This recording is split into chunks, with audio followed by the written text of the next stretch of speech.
સંદેશમાંથી 5મો અધ્યાય કરી 17 19. એમ ન માનશો કે હું ધર્મસંહિતાનો કે પૈગંબરો વચ્ચેનો ઉચ્છેદ કરવા આવ્યો છું. હું ઉચ્છેદ કરવા નહીં પણ પરિપૂર્તિ કરવા આવ્યો છું. હું તમને ખાતરીથી કહું છું કે આકાશ અને પૃથ્વી ભલે લોપ પામે પણ બધું પૂર્ણ થયા વગર ધર્મસંહિતાના એક કાના માત્રનો પણ લોપ થવાનો નથી. એટલે જે કોઈ એ આજ્ઞાઓ માની નાનામાં નાનીનો પણ ભંગ કરશે અને લોકોને તેમ કરતા શીખવશે તે ઈશ્વરના રાજ્યમાં શૂદ્રમાં શૂદ્ર ગણાશે. પણ જે કોઈ એ આજ્ઞાઓનું પાલન કરશે લોકોને તેમ કરતા શીખવશે તે ઈશ્વરના રાજ્યમાં મહાન ગણાશે. આ પ્રભુની વાણી છે, તે જ આપણો આધાર છે.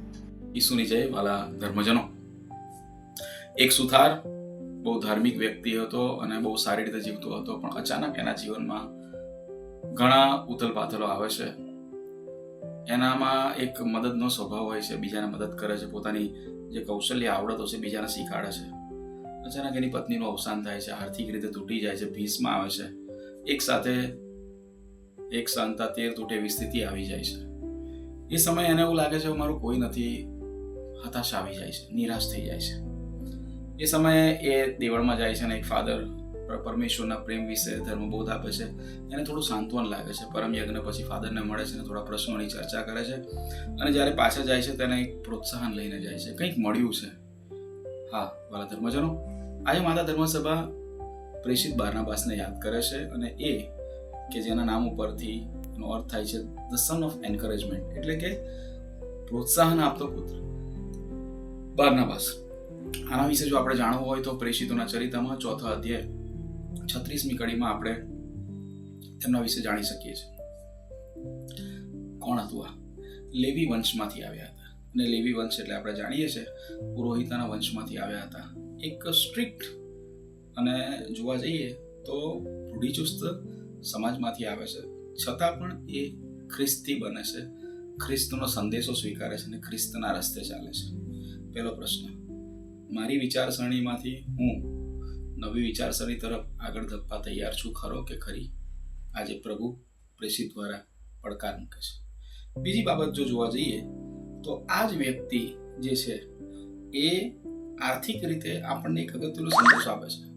પ્રેષિતોના ચરિત્રોના ગ્રંથમાં 4થો અધ્યાય 36મી કડીમાં લખ્યું છે, 37મી કડીમાં લખ્યું છે કે પોતે ધનવાન કુટુંબમાંથી આવ્યા હતા અને એમણે પોતાનું બધું ખેતર બધું વેચી કાઢ્યું શુભ સંદેશ માટે.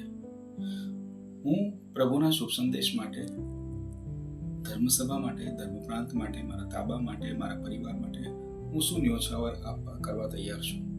આ રીતે પણ આપણે પ્રોત્સાહન આપી શકીએ છીએ. ત્રીજી બાબતો જોવા જઈએ તો સાંસ્કૃતિક રીતે બારનાબાસ કઈ ના હતા.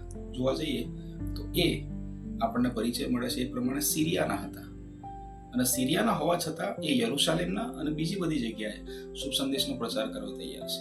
એટલે કે માત્ર પોતાના વિસ્તાર પૂરતા સીમિત નથી રહેતા. પ્રભુ એમને જ્યાં મોકલે છે ત્યાં જવા તૈયાર થાય છે. પ્રેષિત એટલે ગમે ત્યાં જવા તૈયાર હોય. શું હું એ કામ મારા જે ચોકઠા છે એની બહાર આવીને કરી શકું? ચોથી બાબત, સાયકોલોજીકલી મનોવૈજ્ઞાનિક રીતે જોવા જઈએ તો જ્યારે શાઉલ પાઉલ બન્યો પણ પાઉલનું જે કન્વર્ઝન થયું, હૃદય પલટો થયો, સ્વીકારો લોકો તૈયાર નહોતા, ત્યારે બારનાબાસ એ સમાધાન કરાવે છે શિષ્યો સાથે અને સાથે સાથે એ પાઉલને લાવે છે. પાંચમી બાબત, આધ્યાત્મિક રીતે એ પોતે પવિત્ર આત્માથી અભિષેક હતા છતાં પણ એ પાઉલને આગળ લાવે છે અને આ રીતે બીજાને પ્રોત્સાહન આપે છે. આ 5 રીતે આપણને આજના સંત અને પ્રેષિત આપણને એક પડકાર અને આમંત્રણ આપે છે. ચાલો આપણે પણ બીજાના માટે પ્રોત્સાહનરૂપ બનીએ. ઈસુની જય.